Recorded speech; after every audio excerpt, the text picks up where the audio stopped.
Hi, everybody. I'm Jim Klauck on the Phenomenal Business Growth Podcast. I hope you're all having a phenomenal day. Today, another Inner Circle member is joining me on the podcast, Phil Stolzfus. You got it. Good job. Oh, Phil, how about that? German name like mine. My name's Klauck. Mine's actually, I think, a lot easier to pronounce, and people have trouble with my name. Yeah, Yeah. I can see that. Sure. Yeah. People really must struggle with yours, but I guess after a while, they get used to it. And of course, you've known that name all your life, right? That's correct. I know if you're a telemarketer on how you pronounce my name. Oh, I'm sure you get all kinds of different variations. Yeah. Yep, for sure. So everybody wants to hear about your business. The Rug Beater Cleaning Enterprises is the name of the company. Yeah, The rug beater, I like that. That's how people used to clean carpets, right? They used to beat the rug. that's what they did. All right. So why don't you tell everyone about your business a little bit? Well, I'll tell you how it was named. My wife was a supervisor for Donnelly Printing when I met her and when we were married. And she decided she wanted to be home with the kids. So she came home, learned how to drive school bus, and still felt like that wasn't what she wanted to do. But a real estate lady came and knocked on the door and said, I want to promote my business with a newsletter. I'd like to include you if you want to include a service you could provide. And so she put down house cleaning. Mm-hmm. We never met that lady again, but we got a call from someone who received that newsletter, and she went out and looked at the house, came back. She priced it out to do it $30 one day a week. And that's how the business was started. And it wasn't started as the rug beater. It was just Lori cleaning houses, Mm-hmm. but she got together with some Donnelly friends and realized that from this one referral, she was getting other work. And they asked her, we ought to name, why don't you name your business? She said, I don't know what. She said, well, what kind of cleaning you want to provide? And she said, old fashioned cleaning. And someone said, a rug beater is an old fashioned tool. And there it was born that way. So from that name, however, everybody asked, do you clean carpet? And so eventually, many, many years, we were cleaning homes, we were cleaning offices, we were stripping floors. I started to get into business 3 years later, and we started cleaning carpet. And one day, one of our largest janitorial accounts fired us, and it was close to a third of our business at the time. Mm-hmm. And we had to make a decision. And we decided we're going to concentrate on clean carpet. And that's what we did. So that's where we are today.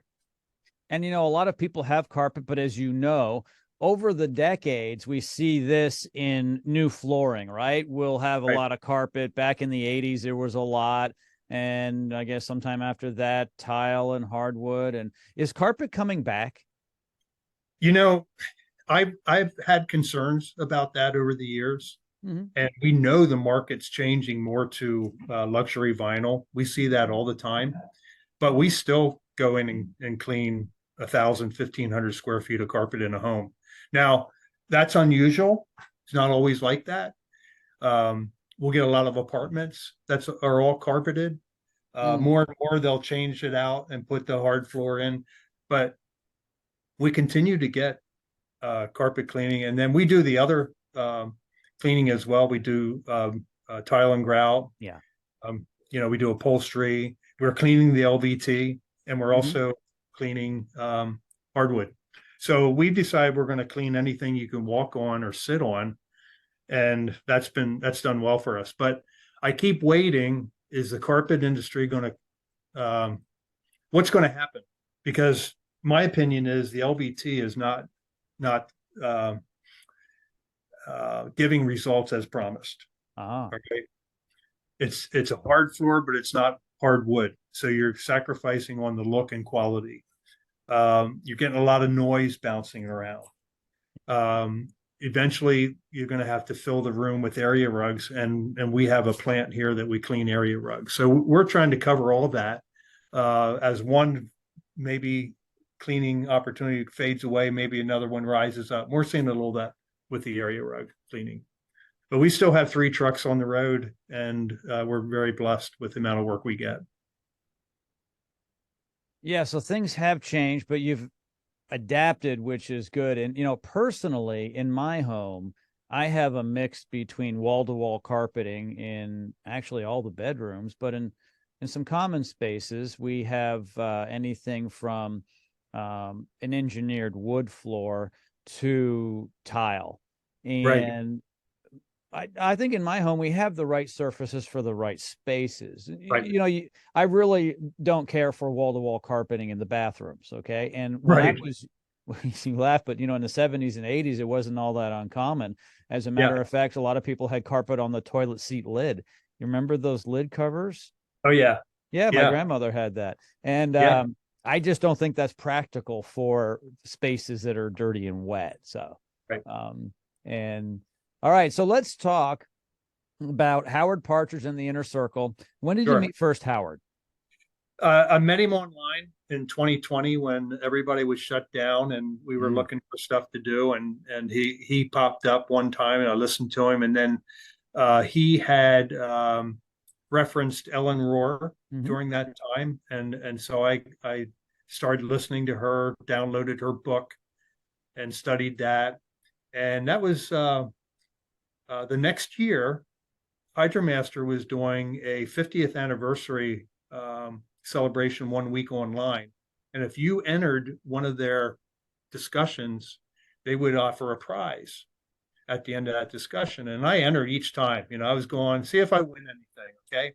The very last prize they offered was 2 tickets to the experience in Charleston, um, South Carolina, the following spring. And I won them. I said, Lori, we're Wow. going. Okay, we got to go. And Howard was going to be there. So I said, no, we are going. I want to take it all in, but I want to meet Howard. So I'm not going to miss him. So we sat in there and he went over FTI, all right? Failure to implement. Yes, sir. Failure to implement. And we looked at each other and go, that's us. So Mm. everybody was getting ready to leave. And I told her, let's go up and talk to him. Okay. Mm. So we go up there and there was nobody around, introduced ourselves and asked a little bit about the coaching. And he says, why don't I buy you lunch? Okay. So sure, let's go. So we went out to a local restaurant. He bought us lunch and he's sitting across from me and Lori's at one end. I'm there at the other. And Lori's a high D, so she's going to want to make a decision on the spot. But I'm more of a C. I want to think about this for a little bit. So Howard will tell you this story, and this is what's funny. I started asking Lori, what are the pros and cons of this, of saying yes? And Howard's take now getting analyzed in front of himself. We're talking back and forth about what the pros and cons of his coaching program would be. Right in front of Howard Partridge. Right in front of Howard. Love Okay. it. Love it. Yeah. Because she was ready to write the check right there. And I was, hold on. Let's back off here a little bit. I need to know more. And we talked about it. And before we left, we were signed up. So, Well, that's because she's such a strong D, and yeah. and I understand that I'm a DI, and I have nothing Yep. to do with S and C. The S and C's in my life are people that support me. It's Yeah. because we need the yin and the yang, right? That's right. And that's our makeup as well. Yeah. No, that's a great story. Inner Circle. I'm sure you love being part of the Inner Circle. And for those of you who don't know what that is, that's the tribe. That's the organization that you can belong to as part of phenomenal business coaching. And it's a great community. I think there's 400 some odd members at any given time in a quarterly conference. There's 200 to 250 of the Inner Circle members there. Can you talk a little bit about it? When we started, it was, kind of drinking water from a fire hose. There was a lot there, and we signed up for the leadership part. So there's small group meetings every week and tried to take part of them as much as we could. But we were busy. I'm a technician at heart, so I was out working every day and try to get back in and do all this stuff was difficult for me. and still is to some degree. Always doing something. We started another company, which keeps me even more busy. But I started listening. Okay. And one of the first things that I picked up on was awareness. I was starting to be aware of certain things that my company, I just wasn't paying attention to. I wasn't paying attention to the numbers like I should have. I wasn't paying attention to, how we treat employees. We thought we were doing well, both financially and how we handled people. But just hearing what other members were experiencing and had experienced motivated us to search out and to be better. We wanted to be better. We wanted to know the numbers better. So that was probably one of the first things that happened to us was the awareness factor and then knowing our numbers. Because my wife struggled with that, but then she runs the book. So I wanted her to know more about what we were trying to do. By July of that year, we signed up in April, and by July of that year, they offered lifetime membership. And again, another big number. But we thought, when are we ever going to get this chance again? So we did. And our accountant, he wasn't happy at all. He said, I can't believe you spent that kind of money. And we couldn't either, but we did. Okay. We did because we felt it was the right thing to do at the moment. It was a step of faith. And 2 years later, I just met with my accountant last year, looking over the numbers, the numbers, and he is just blown away by how well we're doing. He said, "What are you doing? I don't know what you're doing, but whatever you're doing, it's working." I said, "I don't know." Well, it was the investment that your CPA had a heart attack over. Exactly. Ever since we signed up, our numbers have gone up. I didn't see it at first. I really didn't. But the second year, which would have been the beginning of last year, I started to see a trend. And so we started to do more training, more concentrated training, and we started to bring people into this teaching. So it's all been a good, positive thing. And then I've seen other people in the group who have succeeded. I mean, exceeded in big ways, bigger than I could ever hope or imagine. And I'm going, can I do that? How can I do that? Howard keeps saying I can do it. You can. Okay. Santiago says I can do it. So we're being pushed to go even to another depth of trust and to do things. It's at FTI. We still struggle with it.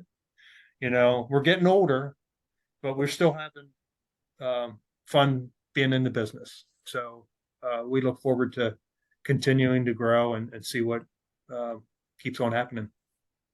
And Phil, that's important. You have to have fun. When things aren't fun and you don't necessarily need to make the money anymore, then you need to find something else to do, because it's too hard to run and build a business if you're not having fun. And honestly, I've been around the block as well as you have, right? So we're not necessarily really young people. You get to a point where you're like, okay, this better be worth it, because I only have so much quality time left. And so I want to spend it doing something I enjoy. And it looks like you found something new in your business, because you found Howard in the Inner Circle and Santiago and so forth to rejuvenate and to grow. So before you joined the Inner Circle and had met Howard, were you being coached at any other time in your business? No, none at all. We had, I guess the only coaching I could say that we had is maybe 20 years ago, 15 to 20, John Donne did Strategies for Success. So we all did that. My wife and I and our office manager all did that. So that was coaching. Yes. Chuck Violan was there. Steve Taburin was there. Bill Yaden, all those, heroes of the cleaning industry were there. And we learned a lot of principles from them. And I guess in some way that was a level of coaching. We've been trained, myself and all of our technicians, through the IICRC as well.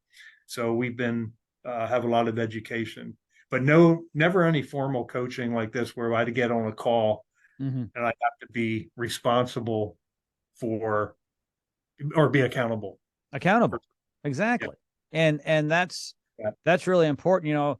A lot of people have joined a fitness facility. They go to the gym, but until they hire that trainer, the coach, if you will, and go on a regular basis and follow the routine and stick to the plan, until they do that, they're probably just going to the gym, doing it wrong, not taking it seriously, and there's no accountability. So they go Monday, Tuesday, they're like, all right, I'll go, but I really don't want to. Wednesday, they're like, no, I'm not going. Thursday comes, they don't go back.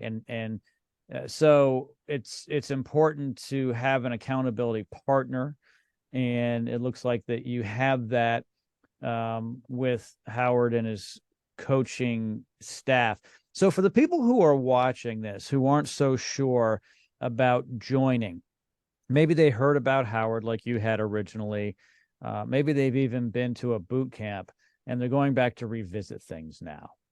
What would you tell them? I would tell them probably two things. One is I was skeptical. I'm a skeptic. Okay. I want to, show me that you're real. And it took me a while to figure out if Howard was real or not. He seemed real.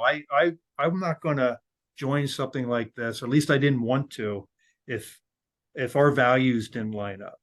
Okay. And honestly, when we sat down to eat that dinner, I wasn't sure if they lined up. It seemed like they lined up, but I didn't know him well enough. But I've heard a lot of what he said. I've seen him. I've seen his emotion. I've seen his passion. I mean, he could quit, but he doesn't want to. Mm-hmm. And I have to give a guy credit for doing that. Okay. And he's always thinking of new stuff. And so I would say he's never going to get dry. He's always going to be pushing you. He's always going to have the good content for you.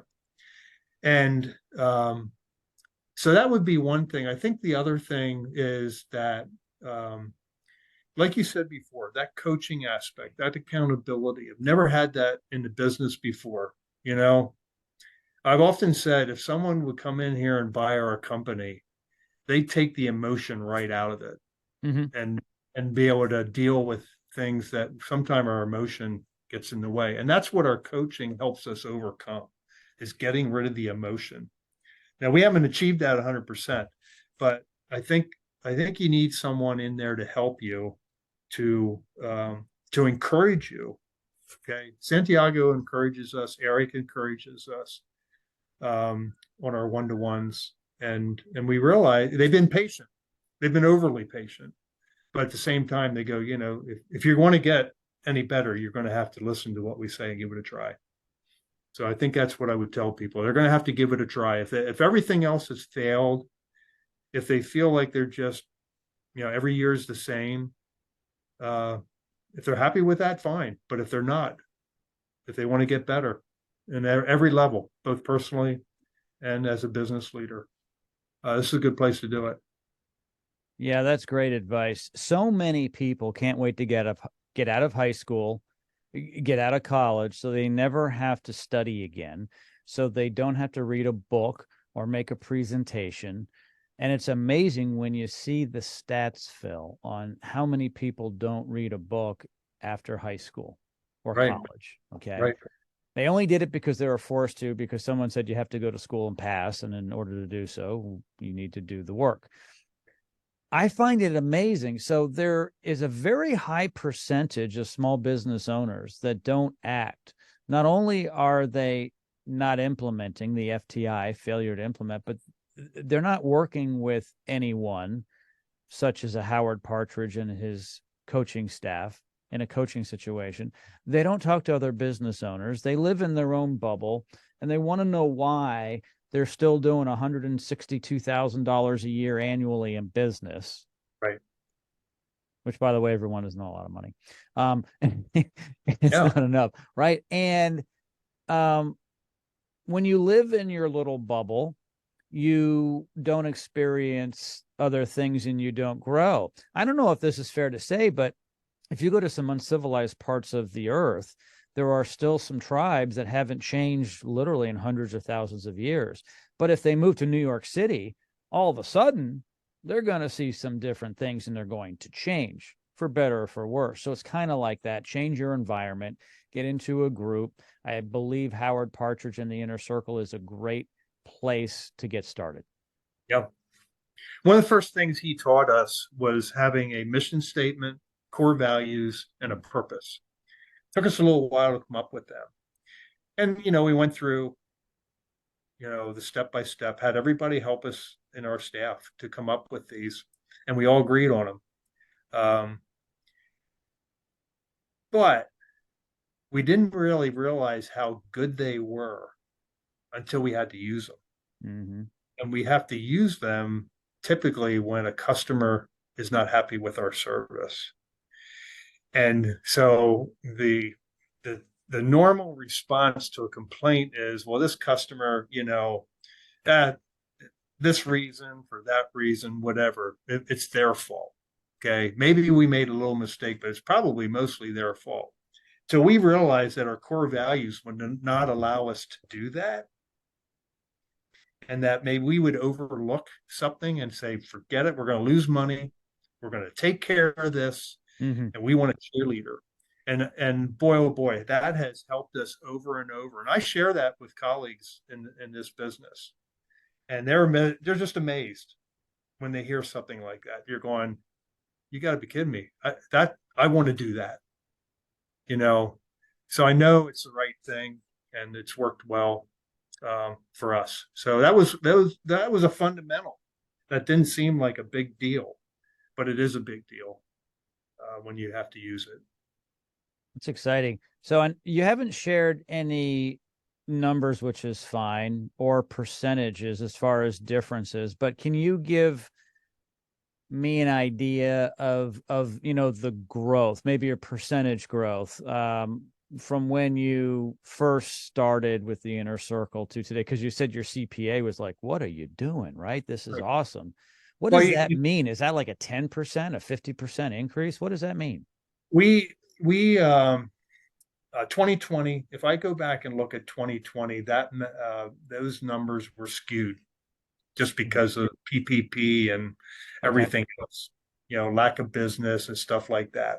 But if I go back to 2018 and 2019 compared to now, they're not double, but the percentage is high. And what my accountant saw more than revenue, he saw the revenue, but he saw the net profit. He saw the percentage of the gross profit, and he saw the percentage of the net profit.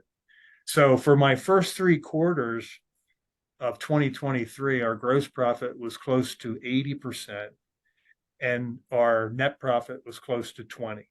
Okay. Now our fourth quarter is going to take a dive just because December, we have a lot of expenses through, we take a week off. We have 3 payrolls. We have bonuses for year end.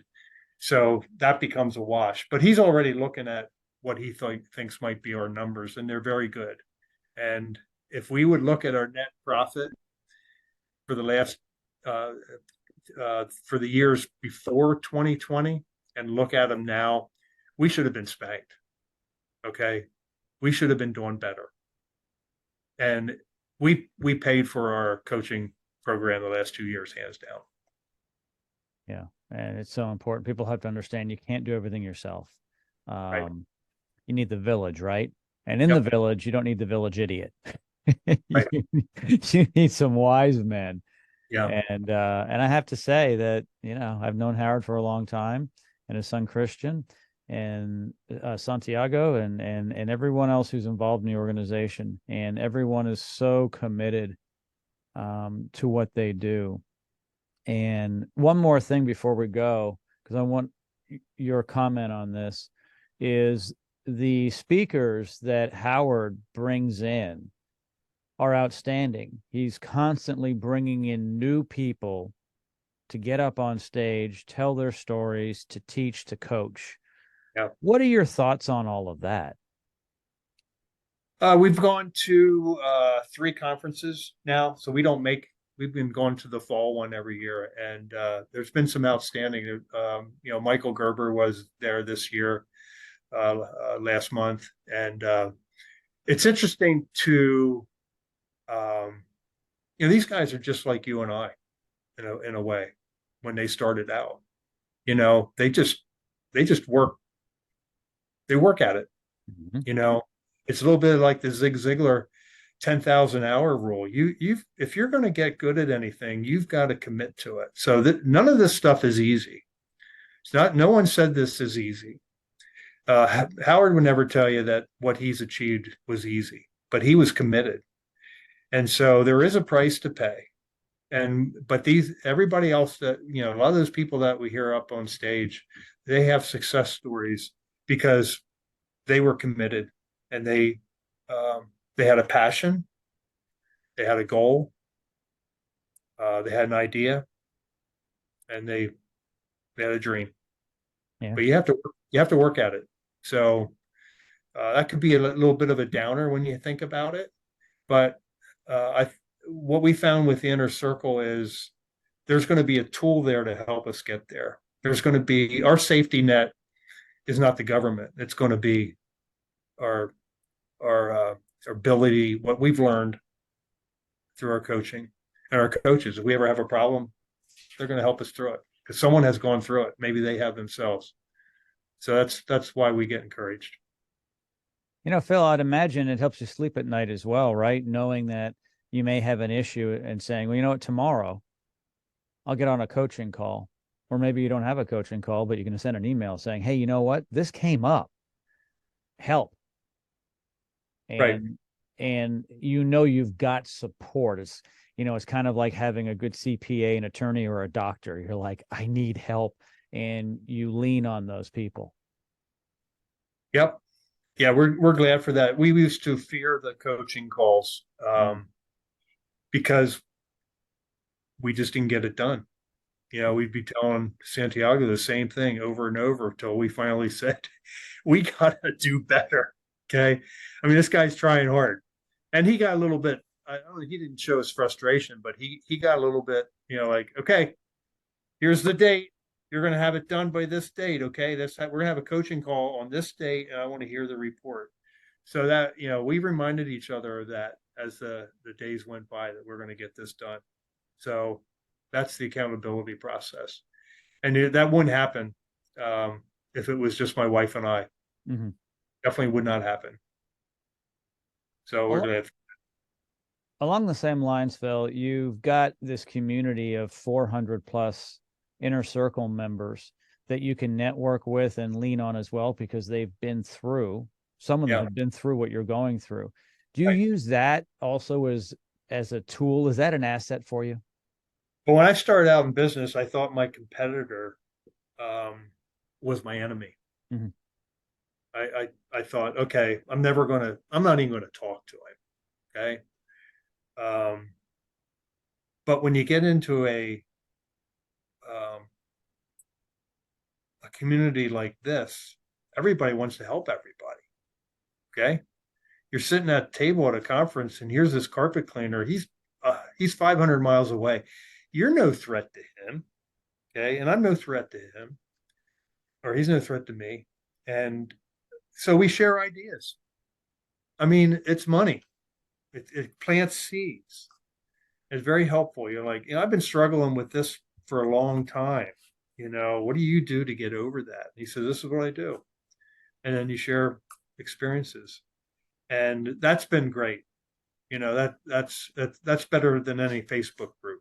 It's face to face. You can develop relationships. You can text these people, and really, when it comes right down to it, business is one thing, but it's all about relationships. Life is all about relationships. So we've always practiced that with our own customers. We feel like some of our customers being around as long as we have are now family. And when they pass away, it's like, oh my goodness, they were a customer forever. And so you mourn that experience. So we're quite lucky. You said earlier before we started to record, you're living the dream. Mm-hmm. So in some ways, being in business this long is living the dream, because Yeah. I would have never been able to be in as many homes as I've been able to be, to have enough, conversations with people, learn about people, and that's the same with the inner circle. There's people that want to share and they care for you. They really do. So that's what we've learned in the 3 years we've been in it. Yeah, Phil, this has been an awesome conversation. I wish we could talk for the entire day. Unfortunately, we can't. Thank you so much for joining me here on the Phenomenal Business Growth Podcast. And I will see you probably in about a year, since you go annually, right, to the Inner Circle conferences next fall. Well, I got excited last time. I feel like I got to do more. So Okay. maybe February. All right. I'll be there. So I'll see you in February. We'll Thanks so see much. you. You bet. Thank you, Bye, Jim. Phil. Bye-bye.